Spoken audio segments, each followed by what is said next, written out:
I know. Hey, I'm just putting. Oh,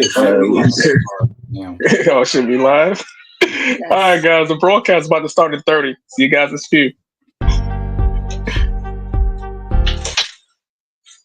Whoa, what's going on here? No, this is what happens when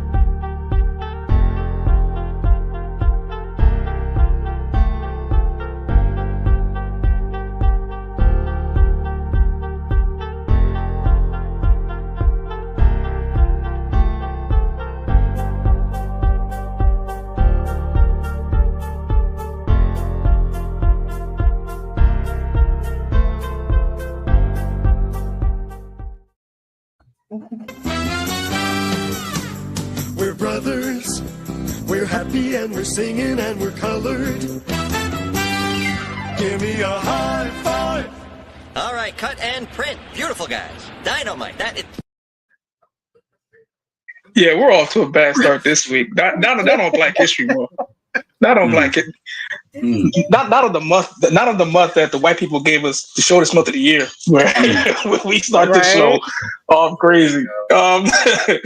Oh boy. Anyway, welcome to the episode of the broadcast, episode 167. I am your host, moderator, the People's Champion, aka Shop Biz Bronny, and I'm joined today by my tag team partner and all the IWC.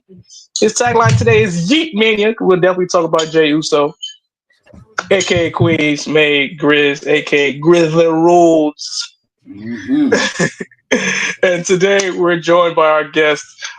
She's an analyst on the Wrestling Republic. She is on Twitter heavy in terms of speaking, in terms of anything wrestling and of course anything pop culture. We welcome to the show Megan Ambers. Hi. Welcome to the pod. How you feeling? How you feeling so far today? I'm feeling good. I did my first watch along yesterday. I did not know what it takes to sit on camera for over 4 hours. I almost forgot a few times that I was on camera. But hi, Jermaine. Sorry. It was fun. That's good. I'm trying to catch up on my rest, but I'm here. I am here. What's the vibe with you, man? With this weekend, how everything's gonna be going with you this week? Things this week have been great. I think I already vented about work, so I'm not even going to talk about that. Definitely want to give my deepest thoughts and condolences to those that were affected by the crash in DC for sure, and also in Philly as well. That unfortunate incident. So, if you know anybody that was affected by it, you were affected by it personally. She's small. She definitely. My heart goes out to you for sure. Other than that, everything has been really good. Besides Jermaine getting in here already, Jermaine, I'm gonna tell you this. I'm gonna come down to Houston personally, and we're gonna go to a Astros Yankees game together. Don't threaten him with a good time. Yeah, so you better be ready because I'm coming to Houston. I'm gonna find out when they play too. Oh yeah. He gave you a compliment too. So he came in peace. Okay. Yeah. Jermaine came in peace, man. And the GOAT dropped an album this week as well. I'm having a great week. Nah, this week has been good, man. I ain't going front, man. Outside of yesterday, we lost to the Lakers and all that good stuff. Nah, it's been a good week, man. I can't complain. Going into February, it's been pretty good. Obviously, some good vibes coming through. I can't complain, man. Wrestling is good. Basketball starting to pick up. The Super Bowl, we got two black quarterbacks going near each other for next Sunday. I can't complain, man. Things are pretty good. Do you know Kendrick's Do you know how I started Black History Month? What? I started Black History Month by watching Bianca and Sasha at WrestleMania for SmackDown Women's title. That's how I started Black History Month. I like that move. Amazing. Yes. It's a very nice move. I didn't care about anything else in the show. I fast forward through everything. I was like, nope, This is what I want to watch. You know, I thought it was kind of unfortunate that Mercedes did share her top 5 favorite matches of all time, and she did not name that match. And that's a shame because it was a really good one. Now that It I really was look a back really on good it, brought her up. being No, she what, followed her. 4 years removed now from it, it was a Right. really good one. Wait, how did she just speed back over? Because she's fast. Yes. Yeah. He never does. He doesn't miss. We can What's good, Doug? argue that a little later, but he doesn't miss. But other than like the fact that she doesn't mention that match because that is if not the feather in her cap, in my opinion. Right. That is the feather. Like, yes, there's other ones for her that are just as good, but that's the one that you should really be proud of. On You know what I feel? Like, you know what I feel like this time around with, in terms of where Mercedes at right now? I think because she's out of that E bubble right now, she feels that any type of match she puts up now with those that have been with New Japan and AEW right now, she's probably going to put it this pedestal because she's trying to separate herself from a little bit from where she was at in WWE. But, you know, how you got your success came from WWE. Well, So I kind of think it's like, she did name a match that she had with Bailey as one of the 5. okay. So out of the 4, there was only one match that she mentioned that she had in WWE that she felt was her favorite, and that was with Bailey. Not even the Hell in a Cell match. You know, That was a good one. You know, so it does feel a little like she's slighting the women that she had worked with in the past. It does feel a little personal, but that's just, you know, how I'm reading, you know, how she's presenting herself. It just seems as though she feels away. That's how it feels. It feels like she feels away and she's not hiding those feelings. I mean, she's entitled to feel how she feels, and we're definitely entitled to feel how we feel. But I will still stand behind as that match being the feather for her in that cap. Mm-hmm. And there are definitely some other ones that are definitely should mention. And hey, that could be a future episode that we just inspired, right? As you know, because we're trying to do more themed episodes going into this year, so maybe that could be something. You want to do watch-alongs, right, Randy? There it is. That's something. Watch along some matches. Watch along like an old match and kind of critique it. There you go. There you go. Yeah. But, should we get into last night? Yes. So basically, let's start with the Rumble. Let's start with the Rumble reactions, man. Let's start. Like, it doesn't matter in terms of what match you want to start. We can start with any match you want to go. We can talk the women's, Royal Rumble, which once again for the second straight year they came and they brought the show yet again. I'm very, very happy for those women. Every choice, with the exception of one, was very, very well chosen last night. We can start anywhere. Where do you guys want to start? Megan's our guest. Yes, Megan. Where would you like to start? We can start with the women's Royal Rumble. Now, but I'm curious, who's the one off for you? Go ahead and say it, because I'll say it. I don't got no problem saying it. Nikki Bella. Listen, Nikki Bella. I got nothing. Got nothing against her, man. I got nothing against her. I have nothing against her, I guess, contribution. I'm not even going to put that in quotations. Her contribution to the women's division. Smart. And it more than likely, I'll even go out on a limb here. It probably won't be what it is if we don't have her in history. Because even if something is bad, not saying that it is, but even if something is bad, to want change, something has to be bad first before it gets good. So no, that's a fact. As far as Nikki goes, I just felt like that spot could have been saved for somebody else you got the Jade storyline that could be progressed. You had, I mean, if they wanted to bring in AJ Lee, but the AJ Lee rumors are starting to get like the Brock Lesnar rumors. I'm getting annoyed with it. It's like, look, Brock's not coming back. AJ's not coming back. Let's just leave that alone. AJ Lee has more of a claim. There could be a one-off. Brock Lesnar's for sure, no. But we know why. We're not going to sit up here and say why.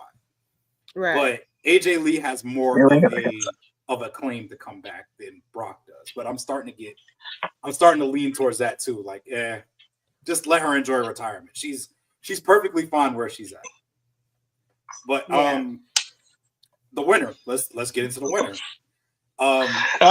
This way you get on your soapbox and just cheer. The shade was thrown at me last night, and it's cool. Oh, of course it was. Of course it was. It was fine. I didn't care. Of course it was, because I'm like, yo, the moment you heard Charlotte come in at 27, I'm like, that's the magic number. She gonna end up winning.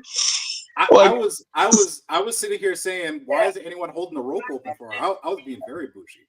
But no, here you go. You lucky Tyler not here, man. You're right. You lucky Tyler not here, dog. I agree with you. She didn't get the treatment she was supposed to receive as the queen. 100% agree. Kind of figured she was going to win. She wasn't going to return and not win. Come on. I know a lot of people, me being those people, thought Becky was going to come back. But then, I had a second thought. And I said, look, as a woman, I don't think either one of them wants their return to overshine the other. So we're going to get Charlotte. We will get Becky later. I feel like Alexa was okay with returning yesterday, only because people didn't expect her to come back, especially with the Dave Meltzer little piss report about how she and WWE was on the outs. But yeah, after a while I kind of figured Becky wasn't going to show up yesterday. So I kind of me neither. Becky's an actor. Becky's an actor now. Ooh, that's a hot take.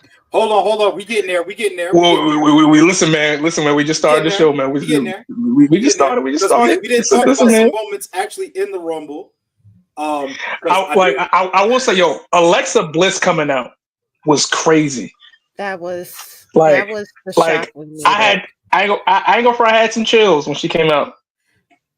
Yeah. I think I appreciated the return, but I appreciated even more when Michael Cole kind of sent the shot at Dave Meltzer, and he wanted to name drop Dave. He wanted to do it. He wanted to do it, but he was like, "That's not where I'm at." If you go back, he was like, "Oh, I thought the internet said she wasn't coming back." He didn't want to say the internet. He caught himself, but it definitely that was a really good return. Seeing Trish Stratus is always a treat. Yes, for obvious reasons.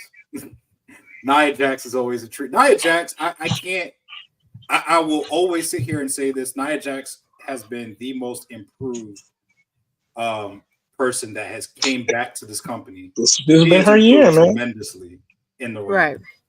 So I mean, say what you want to say. Yeah, she was unsafe. She was this. She was that. Okay, fine. But you cannot sit here and deny the work that she's done the past year and a half now. Absolutely. You cannot deny that. So of course, I have to ask you guys. I have to ask you because I had a little debate with a friend, and I think she agrees with me. But do you feel that Jada Parker would have been in the Royal Rumble had not the news about her and the Yeet Man came out? Ooh. She would have been there. You think so? I think she would have been there. I think the way they were basically like, at least for me personally, I think she would have been there because of her popularity thus far and what she's been doing in terms of people that she's been interacting with. So I think she would have been there regardless. It's just it may have co-opted it, possibly. It may have co-opted it because of or upped it, but she didn't get her normal pop though. She didn't, but you know what else? She did. I'll one up you on that one, Megan. Okay. I don't think it has to do with her gay. I think it has more to do with the controversy behind her. And her being in the Rumble was a statement to say, we back her. I would think so. Not more so the opinion, but more so we have her back. Right. Especially that little scene with her, Lash, Bianca, Naomi. Now, I know with the other women, excuse me if I come off messy, I'm not trying to, but I know with the other women, Jada is just, a colleague. She could possibly be a friend.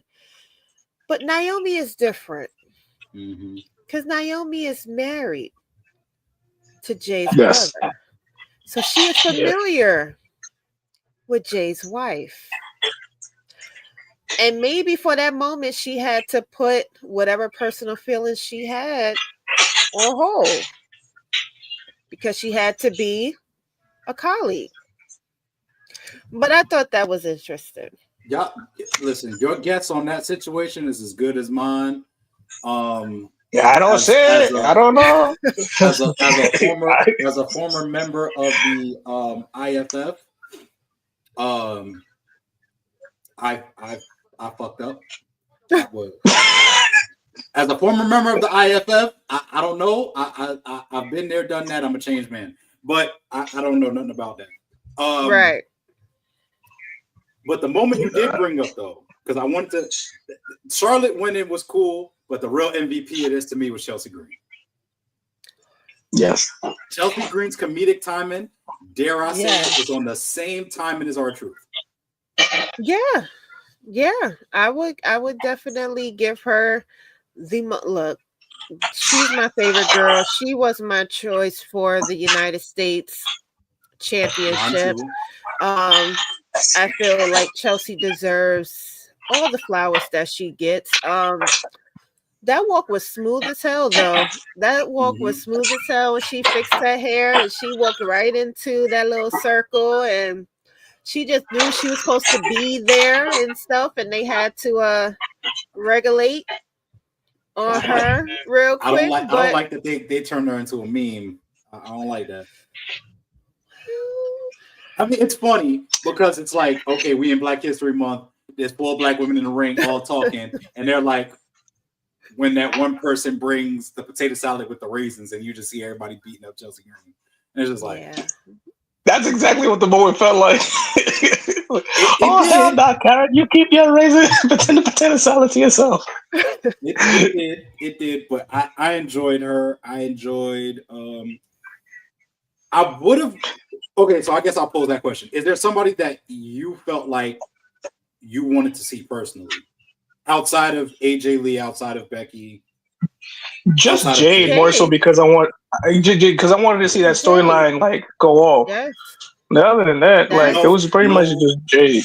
No legend spots. Like I wouldn't mind. No, they did it right. They did it right. No, they did it right. Even with Nikki Bella, I know I say that for shits and giggles, but they did it right. They didn't have to overdo it on terms of the legends. You get one good enough legend, and you get and you get that amongst your young talent and your current talent. You don't necessarily need to go down that well. And it kind of basically it showed me a different side of Trips' booking last night by going down that route. Because normally in some years he'll get some, I'm not saying they're washed up or whatever, but some, but some older talent that, don't really need to be basically take the spot. Trish was a good one because, because it's Trish. Nikki Bella, I get it because, she's getting back into the idea, the eyes of the WWE because, without it, it is what it is. But they did everything well last night. I think the one takeaway I could honestly say that made me enjoy it the most was probably how Jordan this time around put a stamp saying, all right, I'm here now. Last year was basically I'm giving y'all a little teaser. this year, nah, I'm here now. Like, Charlotte gonna have to see me. Like, Mia gonna have to see me. Like, whoever's on me, like Nia Jax, Piper Niven, like Chelsea Green, even Rhea Ripley, Bianca, like Bianca, Bianca, like Bianca, you gonna have to yes. see that. Yeah, Bianca like is that. gonna have to see Jordan. That's who needs to see Jordan, because that hair grab, that finger pointing, I think we all seen it that wasn't before. even that. It started, and I have this parallel too. Bianca's about to have a Kevin Owens moment. Like, I'm your friend. Why you over here talking with the ops? Oh, because that's what Naomi been doing. Naomi did it with Bayley. Naomi's doing it now with her. It's just like, yo, why you talking with her for? What's the deal? I love the NXT women showed out too. Julia showed out. Bro, all of them showed out. Like, yeah, Piper Niven. Yeah, that's the way you said it. But yeah, I enjoyed it. I felt like my fault, man. That set the tone for the rest of the night. My linguistics aren't on to par. I think a lot of people have a problem with Charlotte winning, but I'm gonna say what I said last week. Charlotte was gonna win, but I don't think she gets the win at WrestleMania. And that's coming from me being a big Charlotte fan. I don't think she gets the win. I think you put, if we're talking long term, you put Tiffany Stratton over and you let Tiffany run with it for a little while. Yeah, yes, she just came back. I forgot that's actually an open storyline too. Like, Jordan still got to get at Zarya too. Yeah, I mean, women's roster is stacked. They are stacked. I mean, we can get to that another time. You guys have a problem with anybody with Charlotte winning? No issues. No. Everybody agrees she should go after Tiffany Stratton. I mean, she got a claim to Rhea Ripley too now. I wrote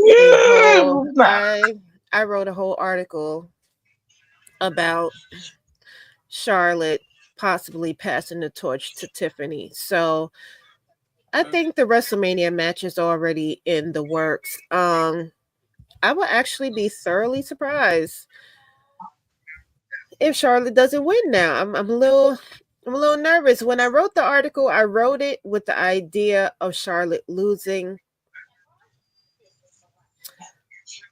Even with the point that you've made, it would make sense for Charlotte to lose. But now I'm not all too sure. The only reason why I'm advocating for that is only because if we're in this new era of things make sense, or you're building new stars, clearly we see that with the other Rumble winner we're going to talk about soon. If you're in this realm of building new stars, Tiffany Stratton was a star in NXT, no doubt about it. She can be a star on the main roster, and you put people in front of her. Her first title defense was against Bayley on free TV at that, and she had a great match. Who's to say she's not going to have a great match with somebody like Charlotte, who, you guys can correct me if I'm wrong, but kind of splitting image of each other. They're basically looking in the mirror, seeing each other. Charlotte seeing a younger version of herself when she first came in, to a certain degree. So it would be kind of a moment where Charlotte should lose the title. You should let Tiffany run with it for a little while. If you're going into this new era, because eventually, I don't care what nobody says, it's my opinion. Eventually, SmackDown is going to eventually be on Netflix as well. It's in other countries, just not in the US. Mm-hmm. So if you're going to have somebody at that forefront, just like how Cody was at that forefront a year ago as the champion, it should be Tiffany. Tiffany is the ideal heel for, at least for women, when you look at it from that perspective. She's pretty. She's, her finishing move is the prettiest moonsault ever. Like, she's this prissy girl that you want to hate. Like, you can't help but hate her. And that's her doing her job. You know, so all TV is free if you know the right people. All right, see, we're not going back to the 90s. All right, when but good times. Hey, but that's my point. The point is, if you're going to run with this new era of building new stars and building new opportunities, you can't revert back to break glass in case of emergency with your reliables. Unless something necessarily does happen, or if it makes sense to the story, then I'm all for Charlotte winning her 15th. But if it doesn't make sense in this case, I felt like you should put Tiffany over.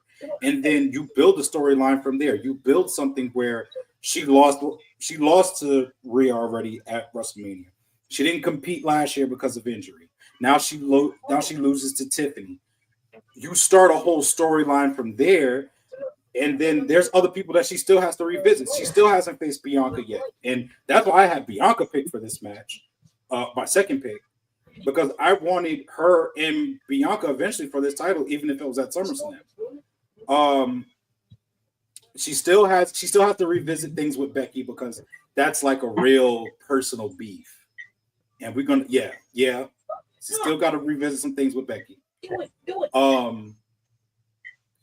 Jade Cargill's another big name match.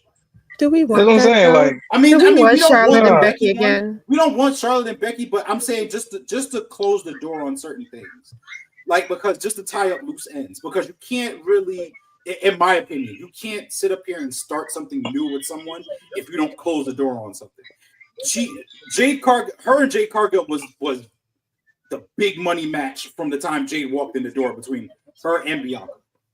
So those are two people that they really want to see.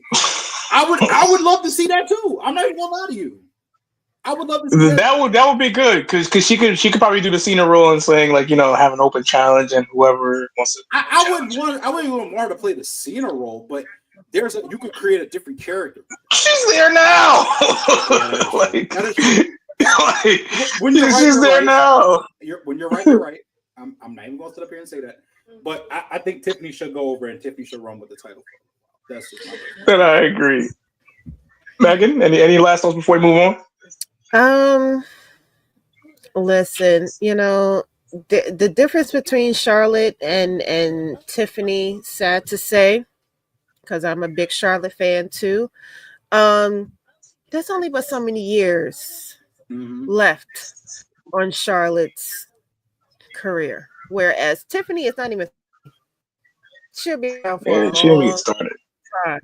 So it's okay if Tiffany loses her first WrestleMania. There's a lot of people who never even main event at WrestleMania, and they've been there for decades. Okay, they love throwing it in CM Punk's face that he has never main event at WrestleMania. Every opportunity that they get. So if by chance they do have this match and Charlotte happens to win, I don't feel like it will be so detrimental to Tiffany's career that she will not be able to come back from that. That'll be her first WrestleMania. She could say she went against the woman that her dream match. She lost her title, I think it's so much of people don't want to see Tiffany as a transitional champion. They don't want to see her get a title from Nia to lose it to Charlotte. But there's some moments that calls for you to take a back seat. I think in the eyes of Charlotte and them wanting her to surpass her father's record, and we want to know who's going to hit that record first. Is it going to be her? Is it going to be John? I think Tiffany will be all right if she loses to Charlotte. I still feel like Charlotte has her eyes set on passing the torch to Tiffany. I still feel like she has her eyes set on setting Tiffany up to replace her. The same way as what Bayley seems to be doing with Roxanne, and what Becky did with Lyra when she lost the NXT championship to Lyra That's fair. 2 years ago. That wasn't last year. 2 years ago, 2023. I believe so. 2023. Yeah. Yeah, Um. just about. So I feel that's Tiffany will be fine. Tiffany No, is I so don't. far up. She'll Yeah. be fine. I agree. I don't doubt that it would hurt her. I'm just looking at it from this kind of perspective. If it's a new era, let's run with the new people. But in that sense, I do also agree with you as well. I'm all for whatever makes sense to the story. Right. Yeah. Absolutely. All Absolutely. right, cool, dude. Good take. So next, our next item up a bit is the men's Royal Rumble, which featured Yee main event Jey Uso getting his moment, which was, I'm not gonna lie to you. Nah, I'm saving KO for last because I got a lot of shit to say about that. Okay.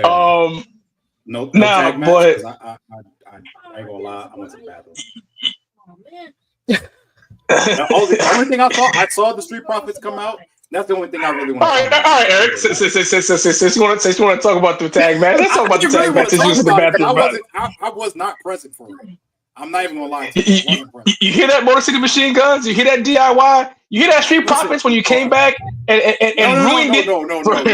I saw Montez come out with that hoodie. I saw Montez and I saw Angelo Dawkins. I was like, what is that? And I said, wait a minute, that's Tez, ain't it?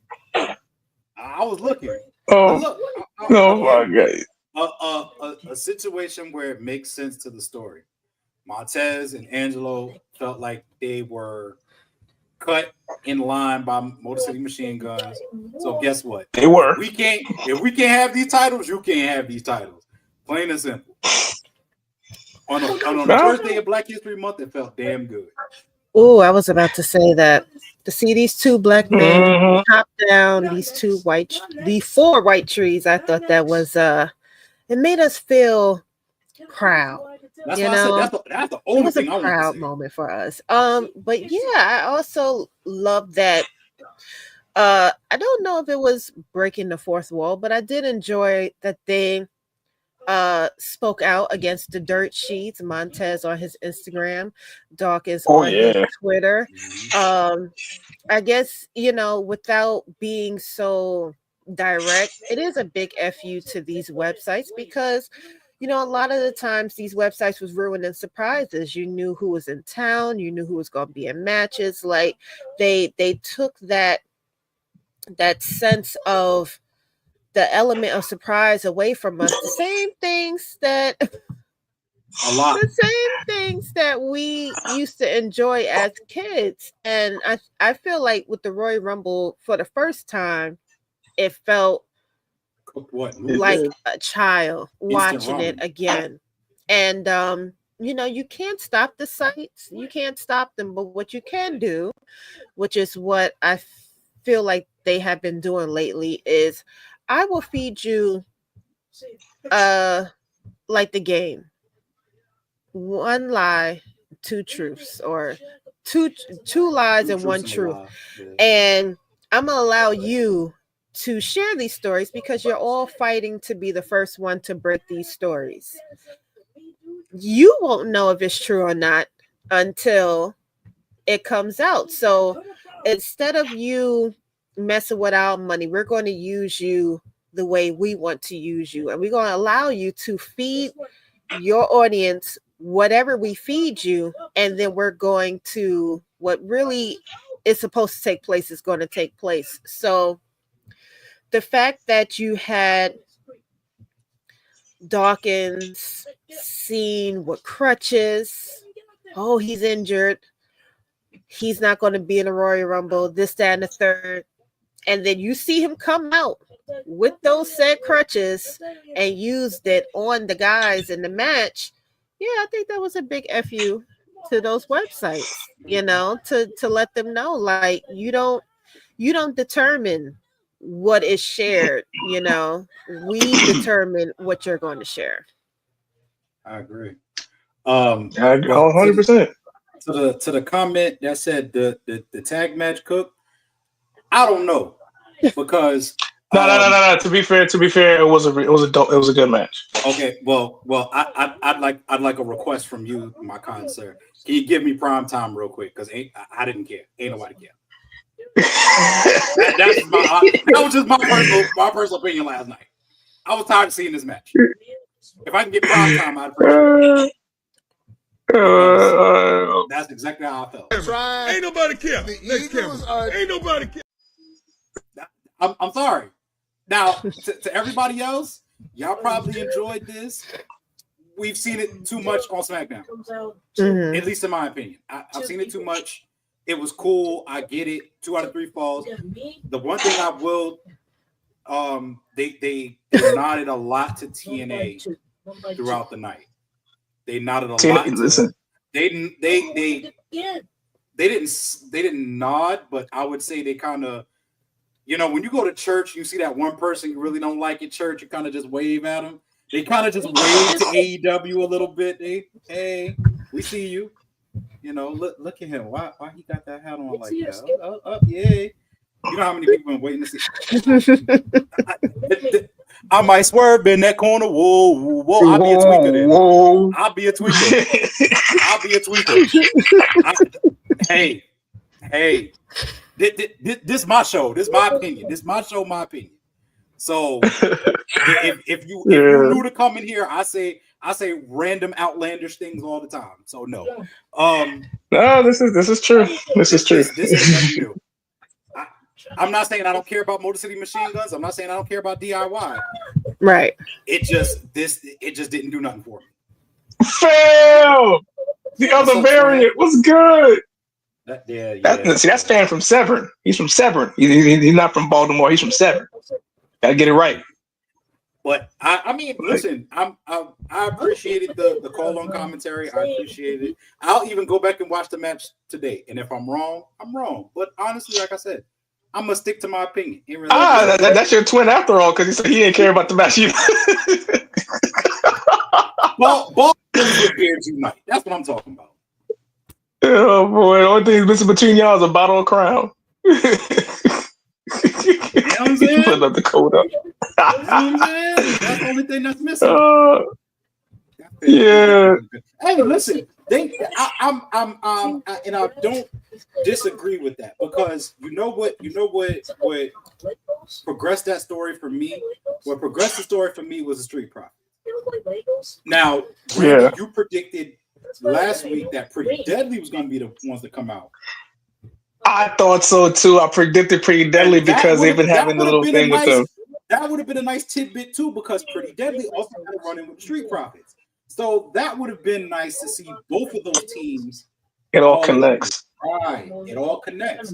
But to see the Street Profits come out and get their just due, I know a lot of people have been clamoring for them to come back. I appreciated them just getting that moment to themselves. So, listen, I'm here. Shout out to the 90 people in the chat. Shout out to the 90 people that's in the chat tonight tuning in. Anybody that's commenting right now, if specifically come at your comment, it's all out of love. It ain't for me getting on you, because I don't know. So I don't want nobody to come and feel like you want to come and get my address or anything. They wrestle well, which is I get what fam is saying as well. Yeah. That might be something. I don't know. I'll go back and see it. I think that's part. See what he put up here. I think that's part of the problem in terms of why it went the way it did, because the way the men's tag division has been treated. And it's like, I remember saying this on Dallas. I remember, like, I said this on Dallas Cass's show, the Humble Roses podcast this week when they had me on. And I was like, yo, man, I think what they should do is treat the men's tag titles like the women's tag titles and have it being defended everywhere rather than just, one show. Because one, you're not doing anything with them on either show. And two, with all the other teams on NXT, Raw, and SmackDown, you can use it for, you can actually use it for something. That's just me, but that's probably one of those reasons too. But I'm gonna answer this real quick. If you can find me saying anything about the tag title division where it needs to be used more, I give you $50. No, I give you $50. I give you like 10 cents. If you take MD, we don't take it personal around here. We have fun with it, man. I I work with You people don't have to every say day that call me all kind of stuff. You think I'll take YouTube comments personal? Nah, you didn't take nothing personal, man. Come on. I appreciate you even commenting. Shoot, you don't gotta look at my ugly face. But, Yeah. you spending your Sunday looking at me. I appreciate you just doing that. Shit. Yeah, man, it's all good, man. But just keep sharing it live. If you're on YouTube, please share this live amongst your people. If you're on Facebook, please share this live. If you're on the Twitter, please repost, like, and share this live right now with our guest, Megan Ambers. Shall we just move on? Would you like to start with the Rumble, or should we talk about Cody and KO last night and how Sammy was not a good friend? We'll save the main. Well, there's two main events, but let's get to Jay because we saw a murder. So. Yeah. So we're talking about the men's Royal Rumble winner last night. Jey Uso surprised damn near a lot of people who had people like CM Punk winning, who possibly had Sammy winning, who had possibly Drew being a wild card and winning. Last night, main event, Jey Uso punched his ticket to WrestleMania by eliminating 29 other men to become the number one contender for the World Heavyweight Championship, hint, or the WWE Universal Championship. Who knows what decision Jey Uso might choose, even though he's already hinting he wants one from one certain ring general. As it pertains to the whole Royal Rumble match, how did you guys, like the match? Beginning with our guest Megan, how did you feel about that match? The whole Royal Rumble. I definitely enjoyed it. When I saw Rey Mysterio come out as number one, I knew that the only perfect choice would be Penta. Now, of course, there was other people that thought it was going to be Dominique, but just like the gentleman on the bottom felt, there's a lot of matches that we have seen over and over and over again. I don't want to keep seeing Ray whoop his son's ass. So I'm glad that they opt for appreciate you. Penta. And for those first couple of minutes, I enjoyed it. And I felt like with the Royal Rumble, they're going to give you fights that you might not normally see because they're in two different brands or they're both faces, whatever the case may be. So I did enjoy that moment between Penta and Rey Mysterio. The biggest shocker was Jacob being eliminated. I didn't expect Jacob to get eliminated where he got eliminated.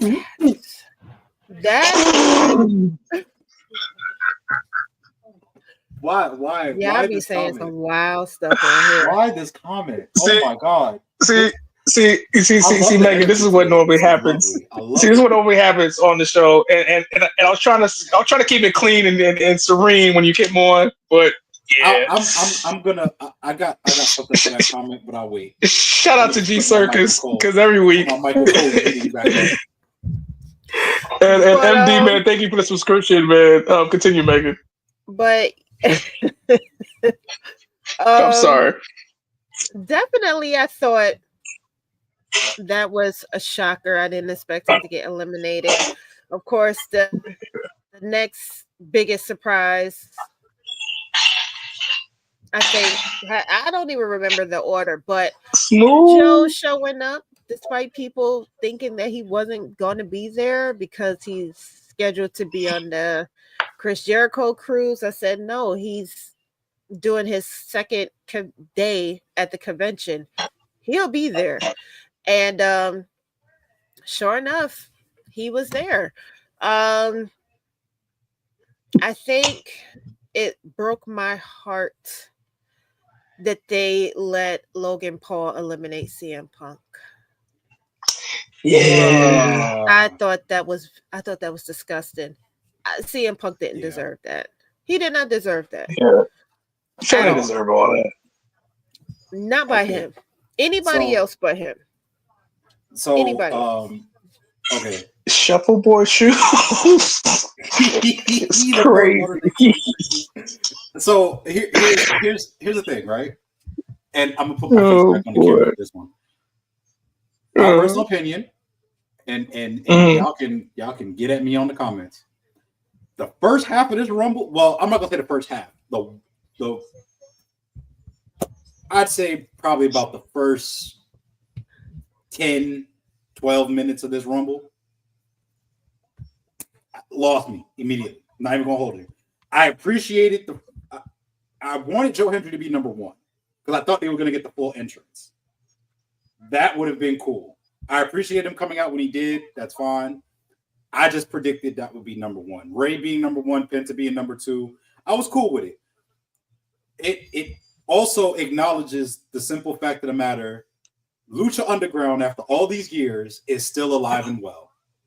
And that makes me happy. That makes me extremely happy. Oh, that's right. Because you had half of Lucha Underground in that ring last night. That makes me so happy as a wrestling fan. So Lucha Underground is still alive and well, even though it's no longer a company. I appreciate that. I think we didn't even get to the obvious thing. Why did Seth almost re-injure his knee trying to stomp Roman? He double stomped him on his head. I was like, but you started this. Pretty much. You hit him with the chair. And you started this. You started this. And for once, Roman did not turn his back. That was an unfortunate situation. Yeah. He was on the floor talking to CM Punk. He didn't have his back turned. Seth just happened to just be like, you know what? I'm sick of this. And then right after he did that, he just started fighting. Come on. He didn't have enough space to land. That's why he stopped with both feet. He stopped with both MD, feet. He don't like that man. He stopped with both feet. He meant that shit. You ever seen that 50 Cent meme where he'd be like, I really don't like that man. Yeah, he meant that shit. He meant that. He meant that. That was with force. And then after that, he immediately started throwing hands with CM Punk.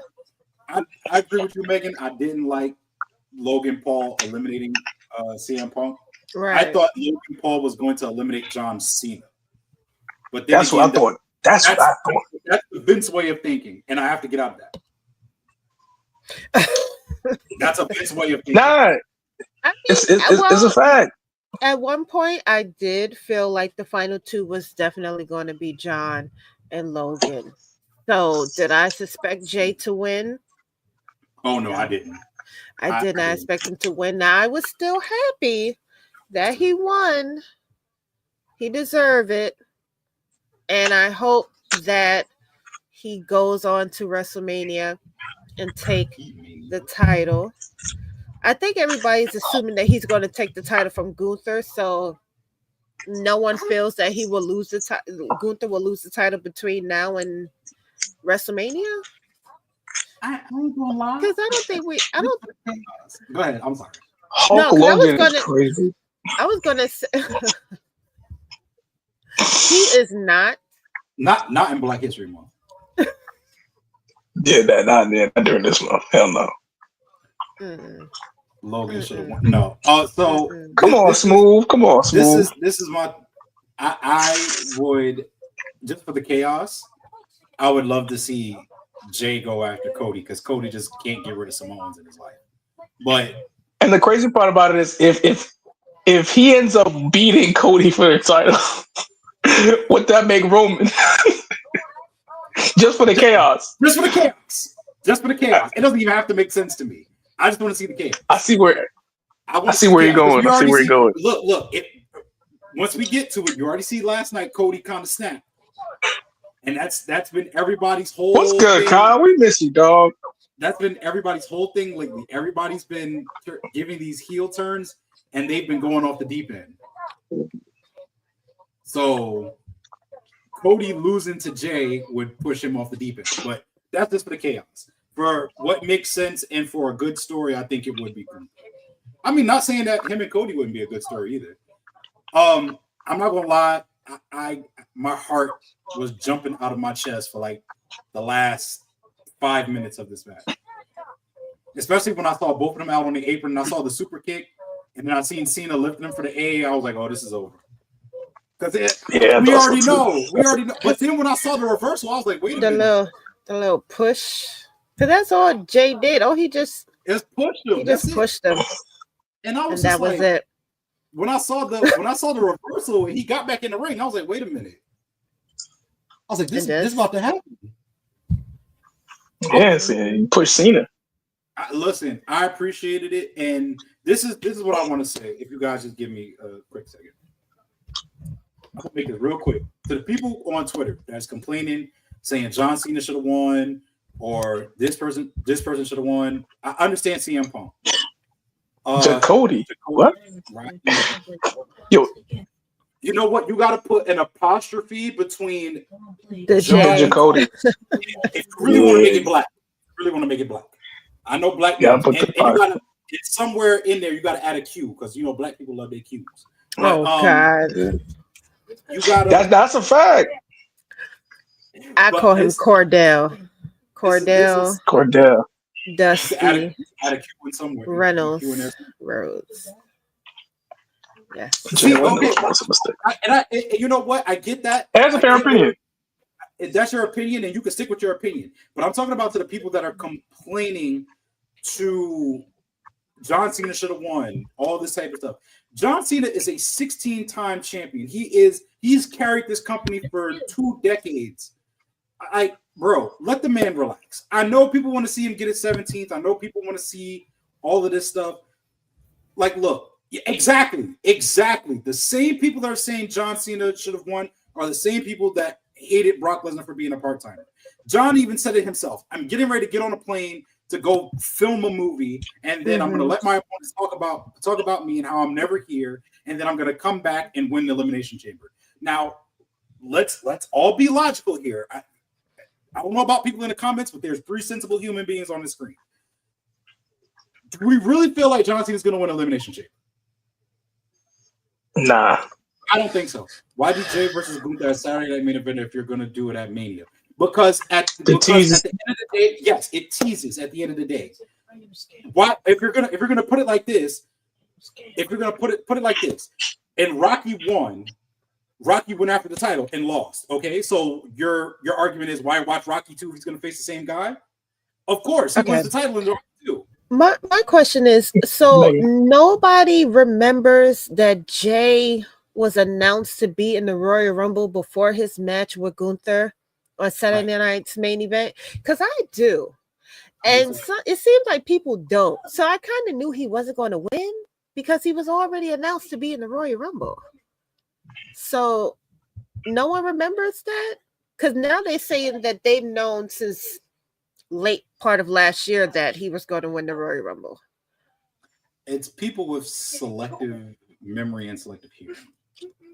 And oh, come on. Don't it was a joint effort. Hey, I agree. Apollo Creed was okay. And exactly. So so I remember. I guess the comment. Okay. But that's the thing. Everybody, and these are how the stories are. It's the same thing with Daniel Bryan. If that's the case, why do Daniel Bryan and Randy Orton throughout that whole year when he was trying to chase for the title? How many matches did those guys have before they got to WrestleMania and that triple threat match? 3 or 4. Right. Throughout that 1 year. So come on now. Let's not act like we haven't seen this before. Let's not act like this is something new. All right. So anything else you want to add in terms of the men's Royal Rumble? I know there's the speed spot. Obviously, you guys touched on the tryst between Punk, Roman, and Seth. Drew crashing out yet again. They said Drew had a real big crash out, but I you know what? I can't even read dirt sheets anymore. But I'm not trusting the dirt sheets. I'm not trusting dirt sheets. I do want to put in one little tidbit, and I think you'll like it. Braun Breaker and Roman Reigns having that little moment in the ring, and Roman eliminated. That shit was crazy. And don't remember Paul wanted to kind of manage. Next time, Kyle. Next time. I mean, that spear definitely it folded Roman. I don't think Roman ever felt something like that from Brock Lesnar. I don't know if he ever felt anything like that before. He still managed to eliminate Braun, but No, I that could kind of speed. tell. I like that. No, I I'm could just saying, tell I that. love that moment because Braun Breaker has publicly came out before and said that he would love to be a Paul Heyman guy. And I saw the look on Paul's face every time Paul sees a new shiny toy. You know, he always get this little gleam in his eye, like he just knows he could just see all the wonderful things that he can do for this person. So, yeah, I think definitely seeing Braun Paul's checkbook do got that. bigger. Yeah, That's how you definitely. shoot. That's how you shoot. Thank you. But you know, I hope that we do get Roman and Seth, that just that little moment between them two. I feel like it's unfinished. I also think it's interesting that they had Roman eliminate Joe Hendry. So I feel like that might get picked up probably further on, you know, but they selected, I feel, the right person to eliminate Joe Hendry. And even if it passes people's eyes or they don't quite understand it, I think it will make sense later on down the line. I think so. I agree. I agree. Is there any missed opportunities for you guys here? No, not really. Because like the Rumble doesn't always have to tell the story going into WrestleMania. Like whatever the Rumble's going to tell for that particular Rumble, you have other avenues to basically, you know, get your story to WrestleMania. Mine is so insignificant. I just wanted to see it just so I could be one of the grown men that cry. But hearing Big E's music and having the New Day in the ring in the Rumble, because Kofi is always usually in the Rumble. He hasn't been in the Rumble for a little while now, but I can't think of one. Okay. It's almost like what you said. I feel like as many NXT girls that they had in the Women's Royal Rumble, I would have loved to have seen Trick. You had Carmelo. I would have loved to have seen Carmelo and Trick, or Obafemi, or Ethan Page. That would have been good. You know, so I didn't expect so many NXT girls to be on it. There was about 5 of them. Former champion, current champion, Stephanie, Jada. You know, so yeah, definitely. I feel Trick, Oba. I think that would have been. I would have liked to see Trick Williams too. Yeah. Just for the Carmelo Hayes. That honestly, when Tozawa didn't enter, I thought that might have been the thing. I didn't think they were going to pan off the speed. If you really want to be honest, Tozawa was still on the Rumble. That's true. Just like Curtis Axel still in the Rumble. Amazing. But anyway. Yeah. Honestly, that would have been a good one. But all in all, I appreciated the fact that Jay won. I appreciate that. If you look that at moment was huge. It was everything. It was a great moment. His merch is about to go through the roof. I mean, it's already there as it is, but it's about to go to new heights now. And especially being in Vegas, do you imagine the entrance he's going to have in Vegas night 1 or night 2? Well, night 1. It's going to be ridiculous. Yeah. Yeah. So do you want? Let's get to the on-screen murder. Kevin Owens. Oh boy, where's the damn banner? Yeah. So let's talk about Kevin Owens versus Cody Rhodes. Ladder match for the WWE Undisputed Universal Title. Obviously, LOL, Cody wins. Personally, for me, I felt it was the wrong decision, but based off seeing what Sami Zayn did last night, I guess it makes sense because Sami didn't do shit. So, what was your thoughts about the murder of Kevin Owens last night? It's not SVU, but I felt like Ice-T should have been there. He should have said, "Damn, I hate to see him die like that." Something like that. You know, Ice-T always acting, never just got one Stone Cold face on. Just in that one scene. Yeah, but Kevin Owens. Credit to Kevin Owens because Kevin Owens always does business, and I think he gets enough credit for that. Kevin Owens, despite always, since being the bridesmaid, never the bride, he's always willing to do business with whoever he's in the ring with. He's always willing to sell. He's always willing to look good. They said that Cody sustained multiple injuries, but then again, they said that before when he took the pile driver. So, I think that's part of a storyline as well. That's just me. Now, I think he only had one. He didn't get too excited in that movie at all. Actually, no, he showed a little more emotion in New Jack City. That he did. I felt like this is kind of similar to when Kevin Owens faced Shane McMahon with the whole Sami Zayn angle going on. Because Sami Zayn came out, but it was more so like you're checking on both guys because you're cool with both of these guys, right? Kevin's whole thing is you're my friend. Don't be friends with somebody that I don't like.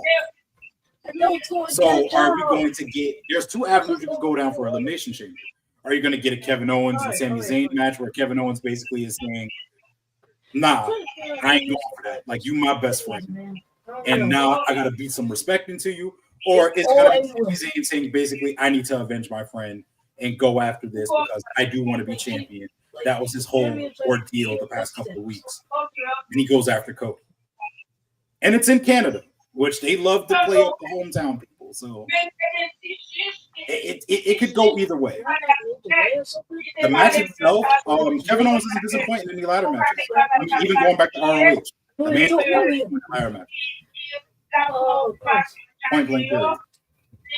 The miniature ladder was the funniest thing. No, that was a funny bit, the miniature ladder. But what's crazy was like, I think this was Cody needed a match like that to kind of like remind people like, all right, like I'm the champion for a reason, and like I can go there when pushed. Like Cody kind of needed a match like that. I think for a while during this championship run, he's kind of either been stale or whatever. But I think the Kevin Owens story is kind of giving him something to sink his teeth into, which culminated last night. I'm not sure if it's completely over because Cody clearly thought it was over after he destroyed him, but the fact that Sammy did nothing and just saw him the entire time, like just get annihilated, not intervene, not once, proves to everyone that Karrion Kross is the one being the puppeteer pulling all the strings is going around in WWE. If there's a who turns face and who turns heel, that's my story and I'm sticking to it. It's true. Honestly, it's true. I do think that the little promo that CM Punk and Kevin Owens cut on SmackDown, where CM Punk reminded Kevin on who he was getting into that match with. Like you're dealing with this very angry guy. And I'm starting to wonder now because, going back to anybody that follows me on social media, I like to call Cody by different names. Joe Clark from Lean On Me, the President, a Christian rock star. It all depends on the suit. But I know, yes, because when he comes out with the little vest on, it kind of reminds me of that scene with Joe with that bat. For those who know that movie. They used to call me Crazy Joe. Now they call me Batman. Mm-hmm. But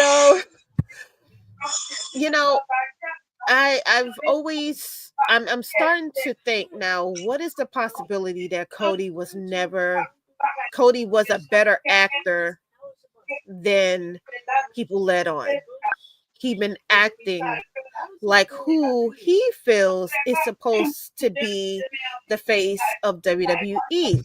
He's acting like who he believes is supposed to represent the company, kissing babies, shaking hands, taking pictures, autographs, and stuff.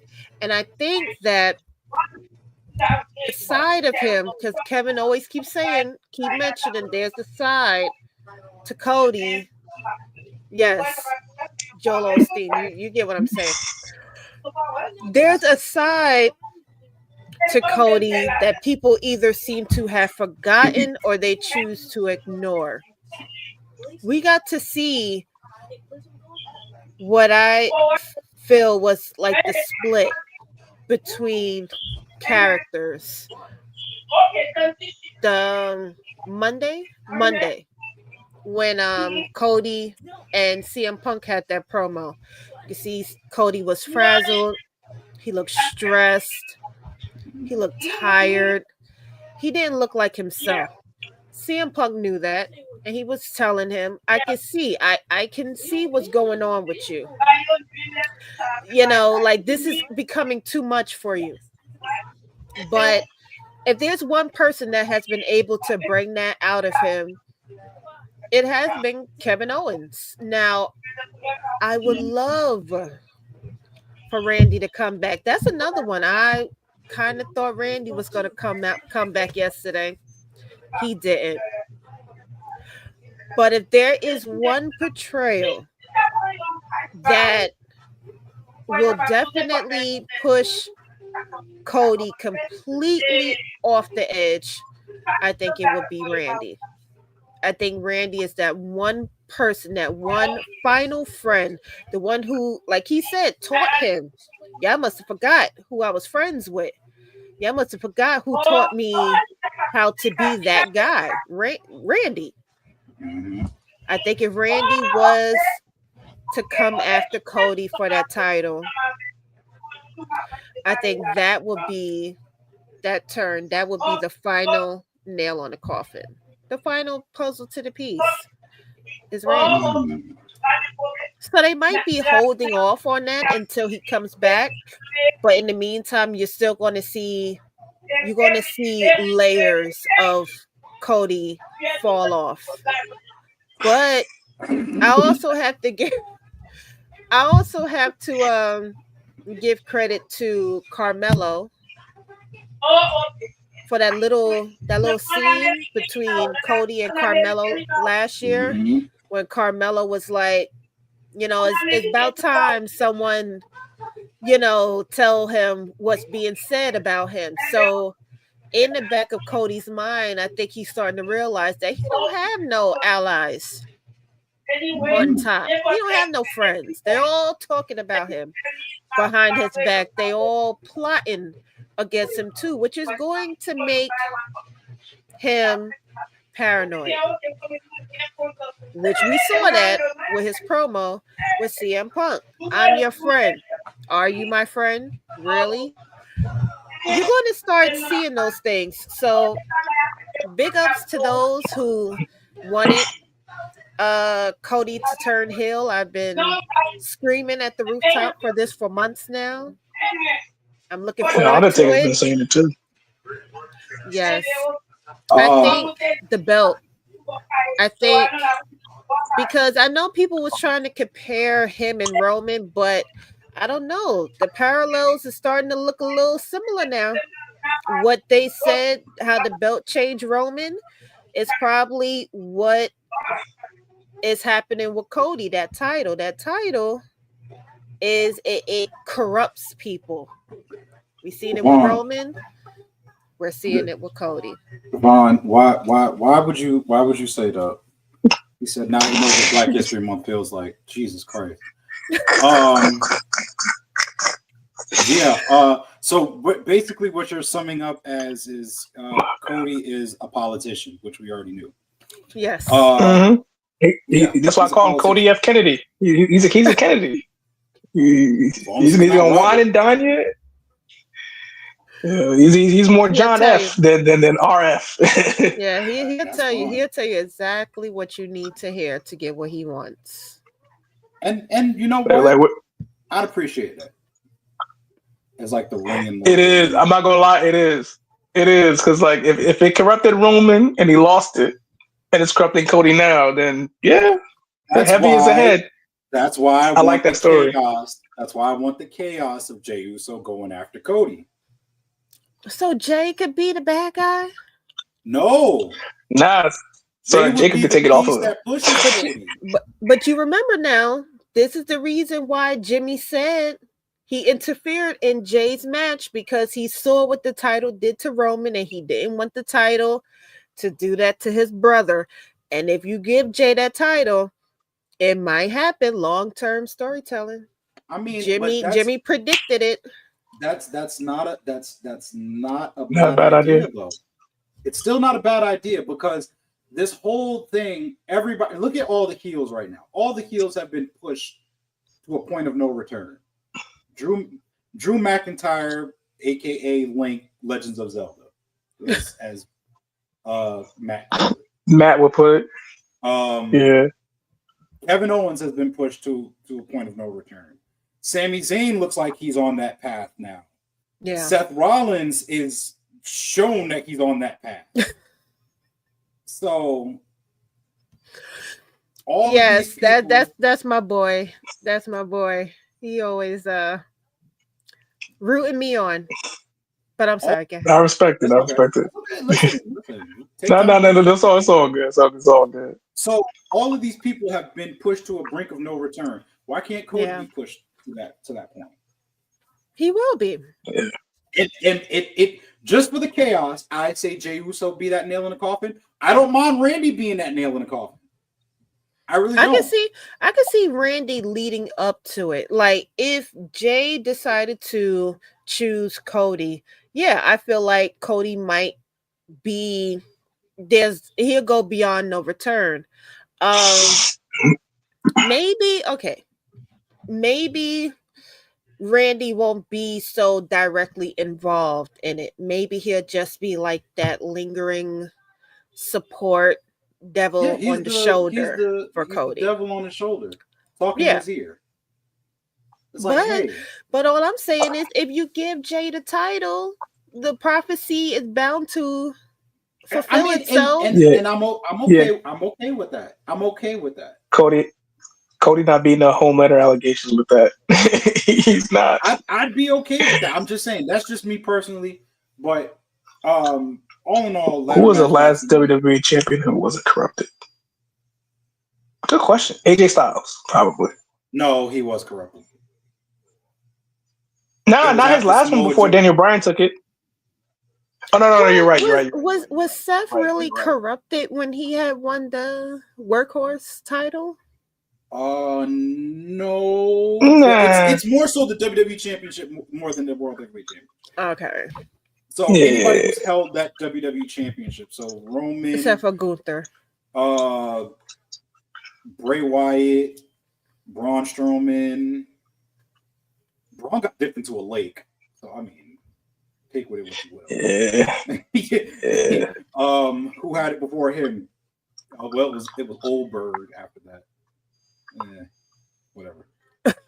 But certain people. But I mean, the ladder match overall last night for me, again, like I said, Kevin Owens is a distant point, and I agree. I'm going to say Jey, so I'm reading the comments. It did reignite Cody's title run. It definitely reignited it, and it should get people excited again for WrestleMania, because now Cody would be going into this 365 now as champion. He is bearing that nothing happens at Elimination Chamber. So, probably not. I expect him to either face Sami Zayn at Elimination Chamber, or he doesn't have a match at Elimination Chamber, and they just build him up to WrestleMania. That's what I was thinking. With all the multiple injuries that Cody is supposed to have, I thought maybe that was, that was going to be it. But that's a couple of weeks away. So no, because actually, who was it? Was it Joe or Wade that said that Cody's gonna be on SmackDown this week? So, Yep. He can't be that bad off. But Yeah. I don't feel like Kevin is done with Cody. I don't think he's finished with him. So, But triple threat, maybe. Who knows? Kevin, Cody, Sammy. Sammy kind of Karens himself into that match In Canada. Why not? You got 2 Canadians in there. Not that 2-on-1 bullshit they tried to pull a couple of years ago. I'm talking about a true triple threat, every man for themselves type of ordeal. Because remember, they tried to do that. Kevin Owens and Sami Zayn. I forgot who was the champion. I think it was Daniel Bryan at the time, I think, or something like that. And it was like 2-on-1 handicap match. No, not that bullshit. So my thing is, I have a question. Okay. If Jay was to choose Cody and they go ahead with this triple threat match at Elimination Chambers between the 3 of them, we're talking on the terms of long-term storytelling. What is that going to do between Jay and Sammy? Because that's going to cause some type of friction at some point. Because they both want the title. So, they both friends. Kofi was the last one to not be corrupted. Yeah, he got corrupted. He got corrupted into an F5 on SmackDown on the first episode. That's what happened. So that's a corruption to me. Nah. Even worse. The corruption got so bad that he shaved his mustache off and looked like Abe Lincoln. No, he don't look like Abe Lincoln. You know that dude that's on TikTok that be people watching? That's what he looks like. The Christian, he'd be like, "What's happening here?" Like that dude. Like, looking at people make food. I like that dude. I like that dude. But I like that dude. He's funny. Yeah, he is funny. I think you can flesh out those stories because now, again, you said long-term storybooking, right? So the whole thing with Sammy, beef with Sammy is you help the bloodline after all these years. The bloodline is not your family. They don't have your back like you think they do. You're protecting Roman Reigns, you're protecting Jey Uso, you're protecting Jimmy for what? As soon as they have a chance, they're going to do away with you. So that could be a way of saying Cody being paranoid. Sammy can be paranoid. Sammy could be like, yo, I remember the last moment I know with that title turned into a tyrant. How do I know that won't be you? How do I know that I can trust you? How do I know that, maybe I need to take this off of you so you don't, like, I'm basically saving yourself from yourself. Jay better remind him, it's my family. Right. That's the reason why you're on the cover of that new 2K25 game. Exactly. Okay, because you wouldn't have been on the cover if it wasn't for my people. He was already corrupted. I'm sorry. He was already corrupted. That makes perfect sense. The Fiend was already corrupted. That's why we love him. But you even he did more corrupting than being the corrupter. But whatever, corrupted. But Karen Cross's job now. Yes, basically. So you have that. Then you also get, which I think some people, the majority of wrestling fans do want to see. You do eventually get a Jimmy and Jay rematch. You could put it on a bigger scale, and you can do the match properly this time. Yeah, I can see that. I can see that. You have that because, again, like you said earlier, Jimmy could be, again, in the same sense, I'm saving you from you. You cannot have this title. You can even have a situation of a Jay and Jacob ordeal. I'm gonna win this title for Solo. I haven't seen Solo. Solo hasn't been here. I need to win this title back for my bloodline. Right. So there's different avenues you could go down if you choose to go the Cody route. Now, if you choose to go the Gunther route, obviously, Sammy is going to be, my mama says that too. my mom watches wrestling. Sammy is gonna pretty much be like Chad Gable when he was going after the IC championship, right? With Jey Uso. If he stays on Raw, Jey wins the World Heavyweight Championship. It's gonna be that. It's gonna be I guarantee you. I almost bet you everything that I have in my pocket. Sammy is gonna be the first person to greet him during that celebration if he was to win. The same way that Kevin was when Cody had won the title. Exactly. Either that or when Sammy won the Intercontinental Championship and Chad Gable helped him, and Chad said, well, okay, I helped you. I want a shot. Same exact way. The parallels are there. Yeah. But we can't forget.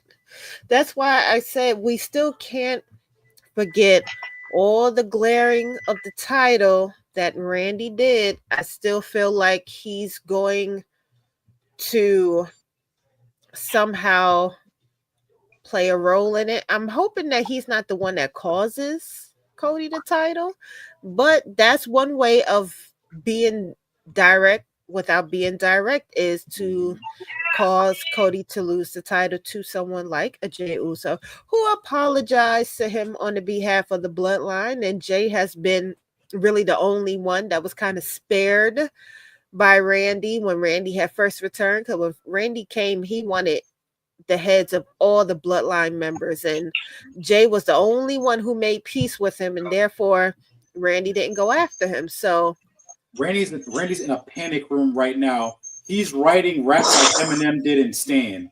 Like he's writing a whole letter, dear Cody. He's writing a whole thing right now. I'm telling you. I agree with everything that you're saying. You've said nothing wrong. Everything. There's so much story that you can flesh out between both of these titles. right. And there's people that are connected with both of these titles. So I'd appreciate seeing that either way it goes. 8 Mile. No. This is Marshall Mathers LP Orton writing, like, I don't know what track Stan was. I think it was track 5 or something like that. 4, I don't remember. So many years ago. All right. So, but all in all, like, what was your overall thoughts about the Royal Rumble? Obviously, a lot of people love the unpredictability of the Rumble. I think this is probably the first Rumble in years that things didn't necessarily go the normal direction in terms of, oh, this is going to happen because LOL this. There was some swerves last night creatively, but overall kind of made the experience, that much more fun to watch. So overall, what was your thoughts about the Rumble overall? It was good. It was good. It was unpredictable. We had plenty of surprises. The crowd looked like they was very invested. Honestly, I thought it was a really good Royal Rumble. There's nothing that I could think of that I felt was bad about it. Even Logan Paul being eliminated. That was a highlight for me. I Show Speed getting split in half and then thrown through a table. That was also a highlight for me. But yeah, just seeing Alexa Bliss come back and just hearing the crowd, hearing how they were genuinely surprised that she was there. I thought it was great. So however people feel about Charlotte and Jay winning, there's always next year. So what's the problem? There's always next year. And that's the best thing about the WWE or sports in general. Like if you watch sports in general, your favorites are always going to win every year. But no, I will say if your favorites are going to be in contention, just enjoy the ride. I think last night was a very good Rumble in terms of that. I think this is like the first Rumble where it's like, fuck the dirt sheets. We're going to just book however we're going to book and however it comes out. Hey, I just hope the fans enjoy it. And I kind of enjoyed it from that standpoint. What about you, E? Royal Rumble. Chelsea Green, MVP. Loved it. Loved everything about it. Charlotte came out there being the queen that she is. There's some people I'd love to see go a little deeper in this match, especially on the women's side. Roxanne had a really good showing. Yes. Yes, she did. There's a promising shout to Luka Doncic. Oh, Jesus Christ! Too soon, dog. Too soon. Oh God, that's not my team, and that's not this podcast. Tune in, cheap plug. Tune in the Run the Break podcast with tune in to Run the Break. We'll be back next week to talk about it. We'll talk about that definitely in the trade deadline and the All-Star game as well. We'll be back next week. That's not my podcast. My podcast is a little more ignorant, but yeah, I enjoyed it. I'm gonna go back because I don't want nobody to at me on Twitter. I will go back and watch the 2 out of 3 falls match. I really don't care. I will go back and look at the 2 out of 3 falls match, and I will give my honest opinion on it. I won't be so sour about it. But I'm very excited for Elimination Chamber. I was actually trying to go to Elimination Chamber, but going out the country is not probably the good idea right now. So, nah, it ain't. No, it's not. Nah, So, it ain't. but I will be front row and center watching it at home. So I'm excited to see how we're set up for the road to WrestleMania. All right. So now that we talk shop, let's get to know with the little time that we got left. Let's get a chance to know our guest here, Miss Megan Ambers. You are a writer. You are also part of the Wrestling Republic with Coach Dre and the guy who's with the British accent. I kind of like him because Clark. Yeah. Oh no, Yeah, that's not Clark. That's Ben. You're talking about Ben. Yes. Jolly good Ben. But I do get a chance to watch, what you guys get a chance to do. Please watch the Wrestling Republic when you guys get a chance to. So how did you get into writing? How did you get into journalism? Long story short, I just always like writing. And so around 2016, I saw that this is at the time before it got really big. Hollywood Unlocked was looking for interns, and so I had applied, and I started from there. And then from there, I went to The Source. I worked with Vashti Cola, the Jasmine brand, Revolt, Blavity, everywhere you could think of. And most of that was entertainment news, entertainment, pop culture, fashion, films, and stuff like that. But after a while, I just got kind of burnt out. Just writing the same things, covering the same stories and other shit. And so took what felt like a year, maybe a year and a half off to just do nothing. And then found my way covering wrestling. And just have been doing that ever since, covering wrestling. So a follow-up question would be like, since you've been immersed now in wrestling media, has that been more fulfilling than obviously covering the usual tabloids, and whether it's in hip hop or current culture or current pop culture society? Yeah, because I have the freedom of writing at the pace that feels good for me. It feels good for my body. When I was covering, like day-to-day stuff with like Read or Blavity, they expect you to write numerous amounts of articles in a 5 to 6 hour period. That's a lot. About maybe 6-7 articles a day, 5 days a week. And to be truthfully honest, I think what really pushed me over the edge was the passing of Takeoff.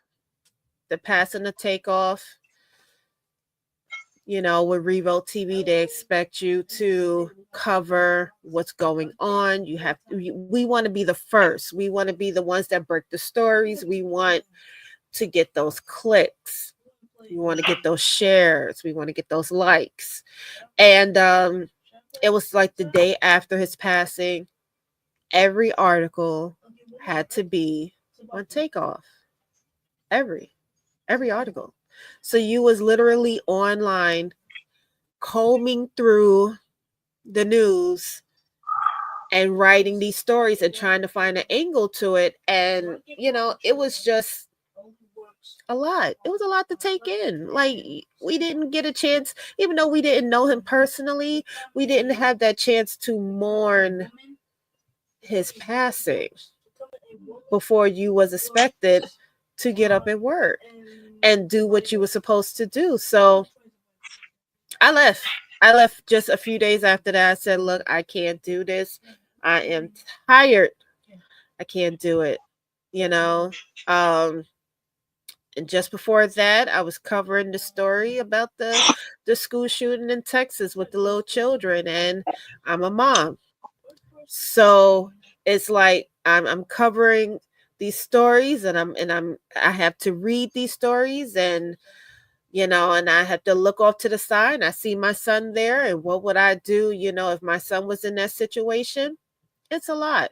So covering wrestling, it's so much lighter. You get the real life BS that comes with it, but it's lighter. You get to talk about the matches, you get to talk about storylines, you can throw your ideas in it, and you can walk away without feeling like it brought so much bad energy to you.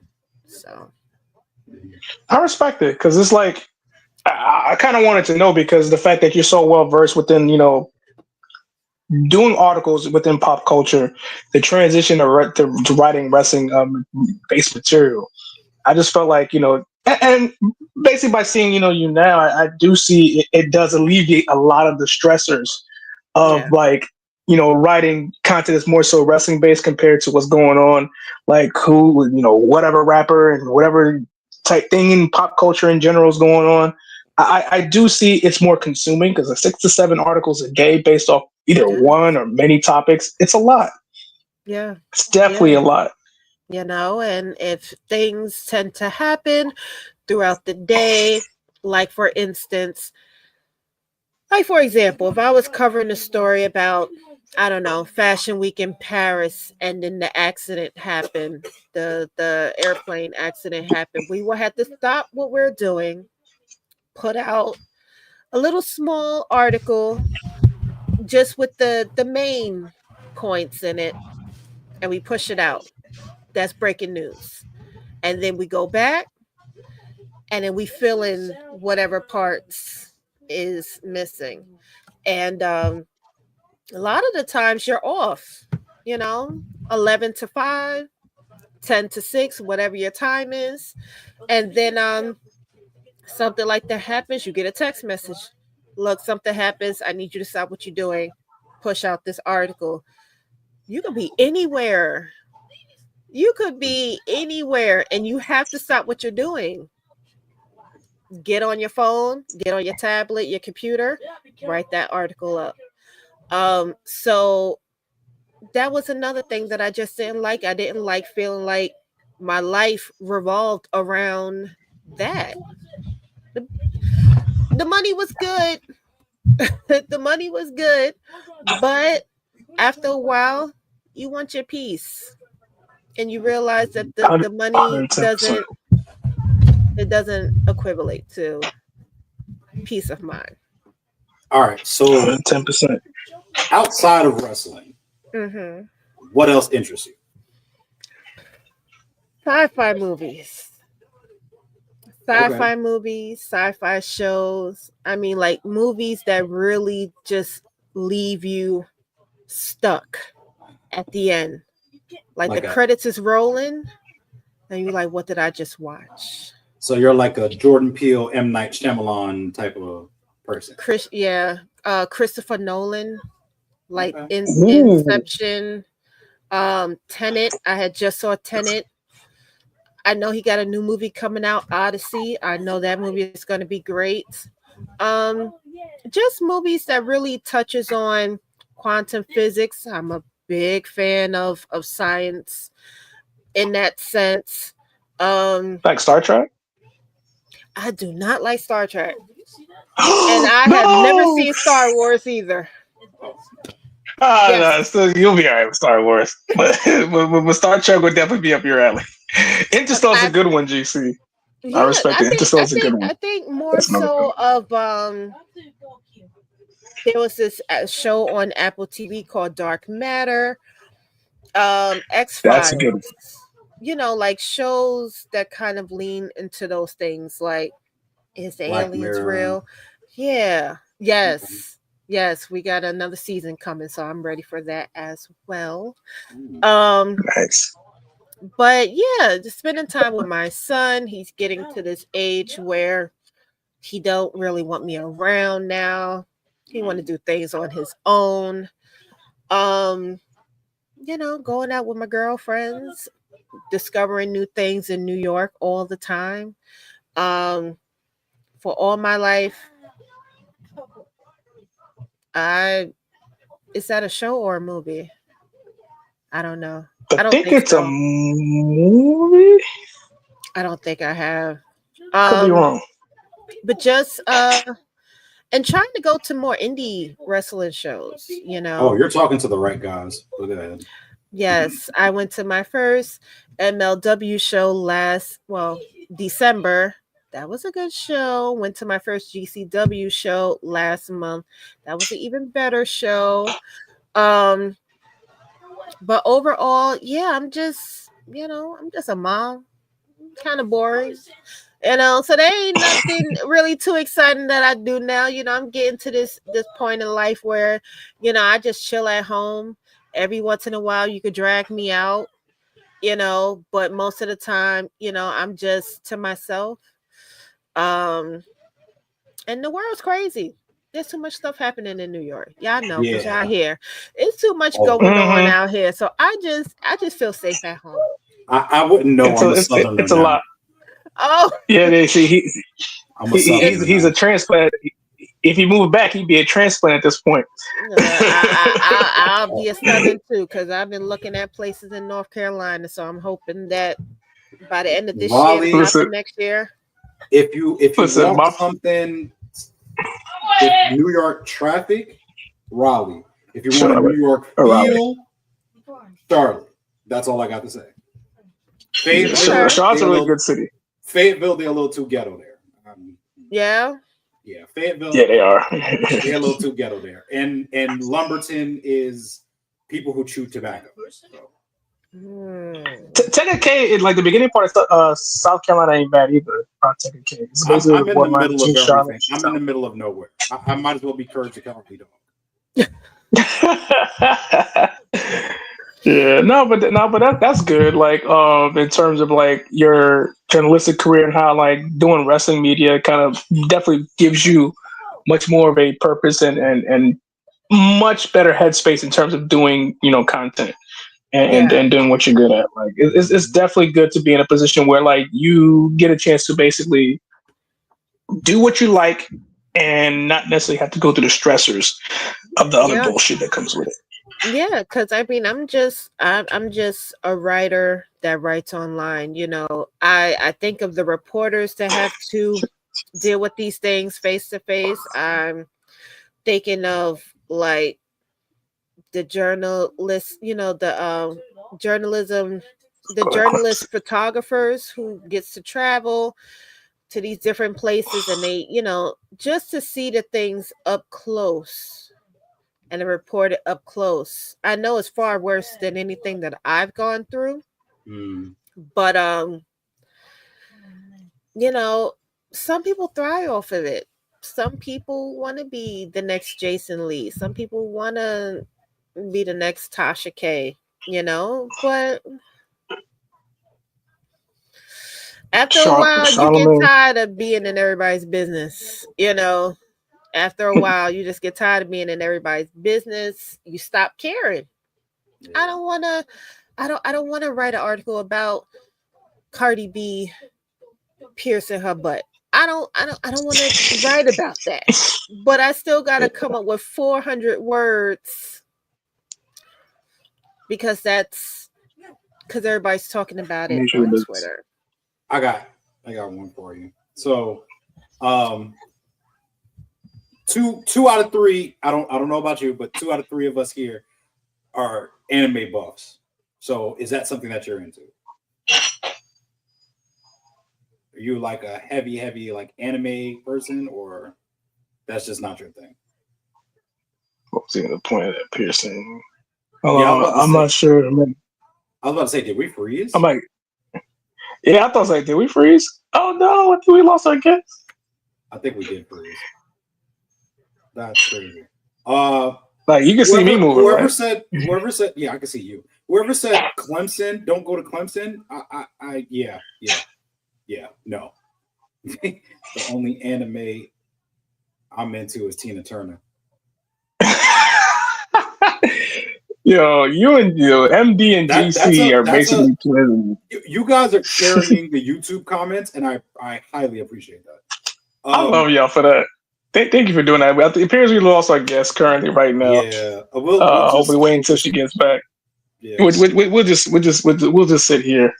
So since you guys are definitely in the comments, man, like any idea of like what you see coming for Elimination Chamber?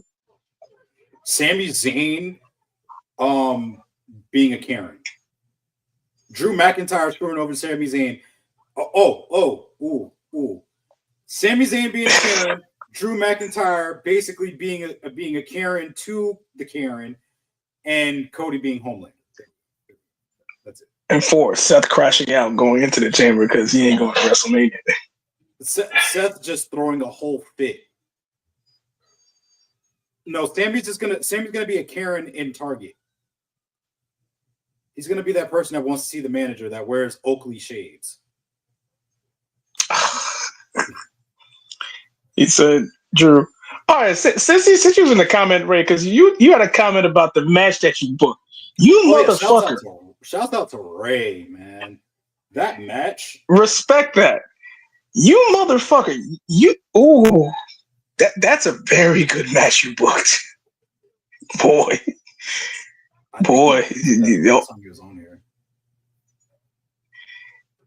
He did, but I'm just thinking like, there's no way he could have got them two to do a match together. Nah, but he got it. I don't know how he did it, but he got it. I don't know. That's about to. She back. She back. Okay, I was about to inbox. Yes. I don't know what happened. It was my internet. I'm sorry, y'all. It's okay. No, it's all good. It's all good. It's all good. But, so, your question about anime. Now I've tried to watch it. There's a few that I do enjoy, but not for you. I think I need a list of animes, like for a beginner's list. So, you're gonna need to talk something about that too. This is how because you're into like sci-fi and stuff like that. So they actually on Crunchyroll they actually have sections broken up into certain things.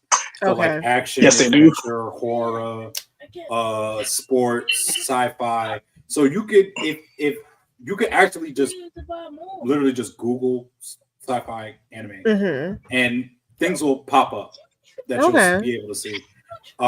Listen. Oh God. Listen, okay. GC, chill. I know you're doing this. You'll see. Listen. Stop. Chill. I'm about to have a Seth Rollins moment on you guys because I know how you feel about One Piece. All right. It's like it never because One Piece don't end. It don't end. But it's like Power. Chill.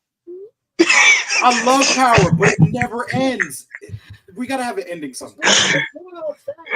They're slowly getting. We're about 2 arcs away from them getting into an ending, but still, yeah. Like One Piece is one, but yeah, you don't. No, not here nor there. She said he was serious. No, he was. He said One Piece is longer than the Titanic on an endless loop. God damn. Thank you. It's Call. just so we're still in the getting to know. Any I see a lot of like your wall and everything. I can't Yes. the lights going. Like, so were you into collectibles, posters? I know I see a couple of posters back there. Yeah, I have a few. I have a few up here. I just now my original setup, I had my bookshelf behind me and it just looked a little boring. So I had the idea of decorating my wall the way I used to as a kid, you know, get the magazines, tear the picture out, tape it to the wall. And that's kind of like the inspiration. But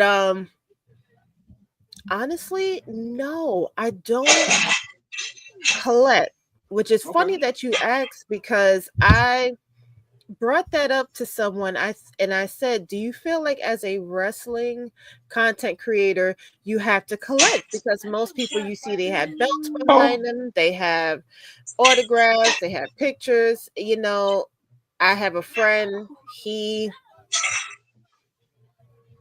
buys a lot of stuff, you know, and it's like, what are you going to do with all that stuff when you're gone? Like, all right, if people going to be selling it, pass it down. So those are for people who are either one of two, no in between. Really good jobs or no time on their hands. No in between. Or don't have kids. No in between. Right. One of the three. And to your point, you saying you old school tear the posters out, pretty much, put them on the wall. I remember the girls doing that with the Word Up magazines and everything. Yes. You know, nowadays they call it a vision. You're dating us, Eric. No, you're dating us, Eric. Okay, I'm sorry, I'm washed. I'll put $1 in the wash jar. But nowadays they call it a vision board. Yes. As to why they're doing that, but in kind of our days, not giving our ages away. Yeah, girls used to put them on their locker, Bow Wow and Lil Romeo and B2K. So, yeah. Okay. Cool. Those days was crazy. I mean, yeah, because nobody reads anymore. Nobody has freaking magazines. But anyway. No. We gotta go even further back than that, because a lot of the times, whatever pictures didn't make it on the locker, we used to put it on our binders. The binders, especially the binders with the little plastic on it. I'll never forget. And the extra stickers and like drawings on the outside. Yeah, I used to like this girl, and she had Lil Sammy on her binder. I was like, damn, I am not your type because I am short and chubby. All right. One of my close friends. One of my close friends. This is my magic card. I already got it. Okay, see. There's people that's into Yu-Gi-Oh! I mean, I can't because I suck at the game. But yeah. Hey. Randall, you have anything that you might want to add? I don't. Oh, favorite match. No. We're talking wrestling. Wait, hold on. I gotta respond to this little comment. Can you post up that last comment? Go ahead, Randall.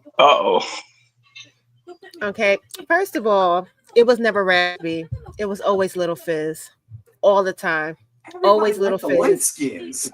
It was never Raspy. It was never a Marion. As much as everybody thought it was always Raspy. That's all I want to say. It's always the light skins, Little Fizz. Light skins with the good hair. I'm bald. But nah. So favorite match. Like what's favorite match? What's like your go-to either I'm in a good mood or I need to be put in a good mood. Let me watch this particular match. Like what's like your go-to Megan Amber's match? Across any promotion. Doesn't matter.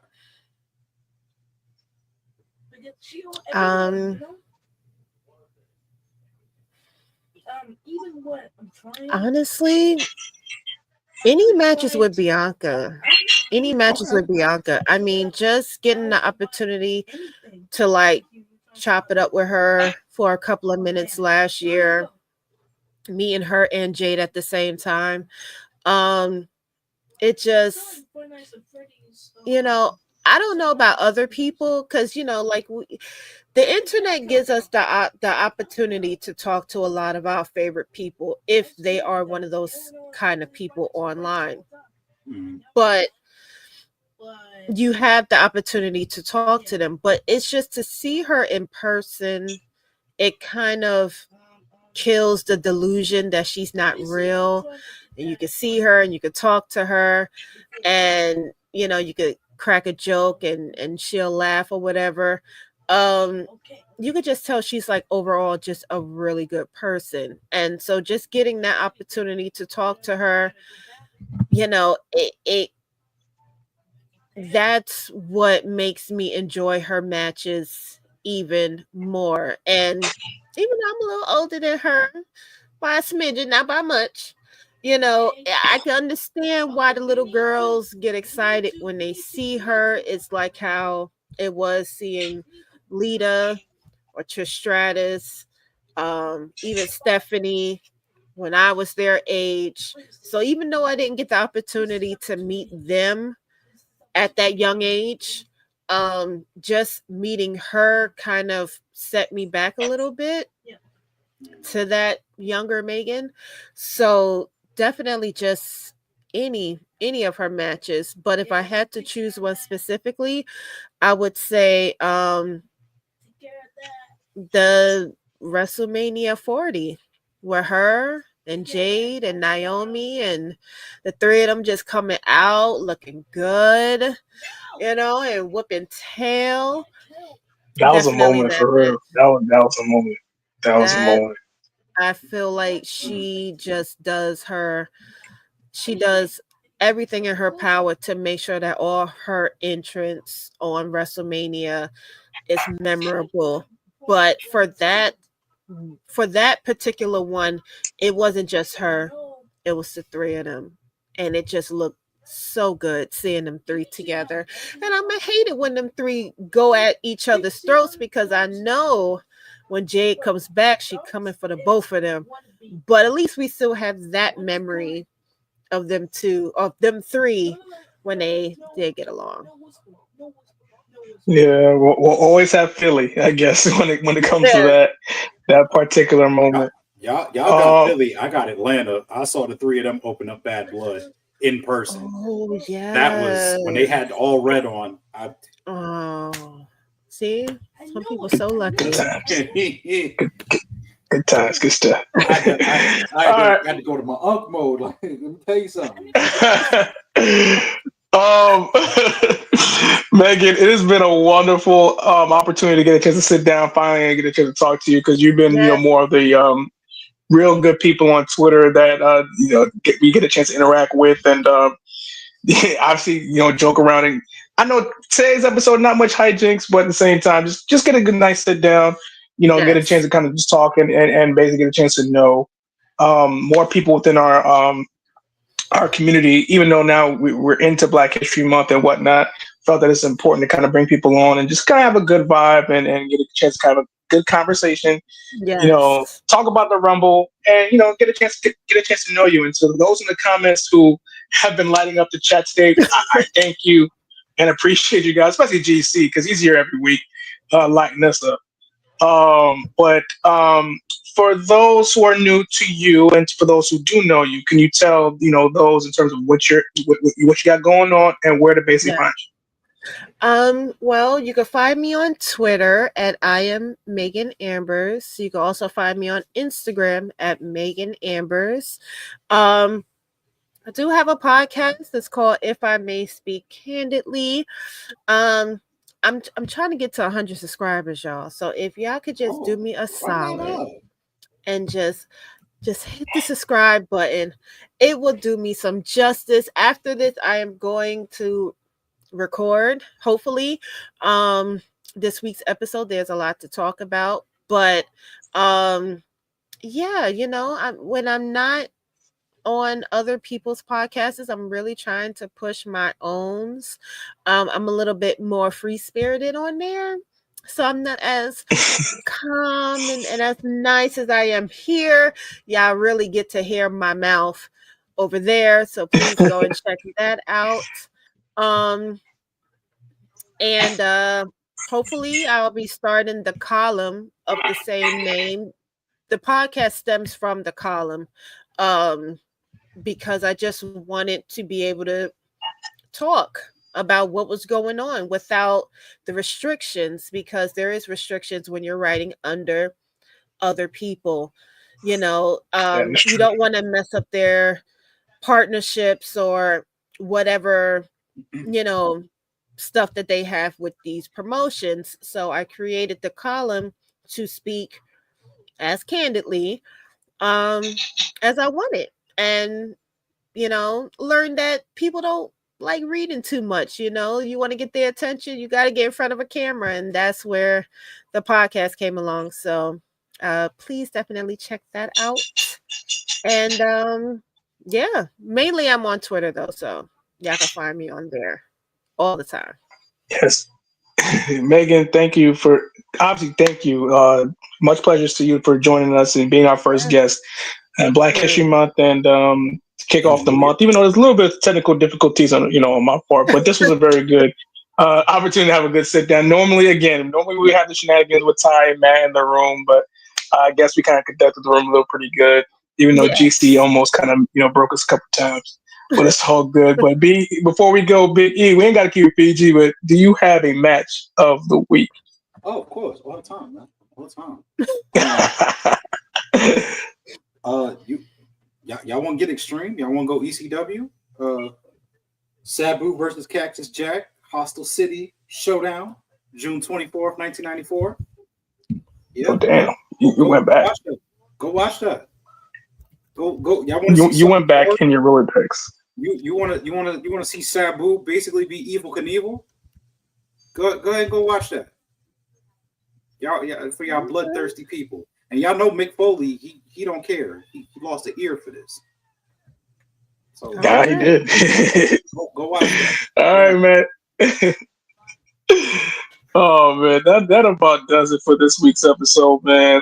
Megan, once again, thank you for joining us this week. Thank you for coming on, having a very good time. As usual, being our booker, man. It was dope, having a good time. So from us here at the Backstage Brawl, I'm your host, your moderator, People's Champion, joined by my tag team partner, all the IWC, Big E, aka Grizzly Rules, and our lovely guest today, Miss Megan Ambers. Please follow her. Please subscribe to her podcast, If I May Speak. Guys, it's been a good show. Have a good Sunday. And for most of us here in the community, have very happy Black History Month. Peace, guys.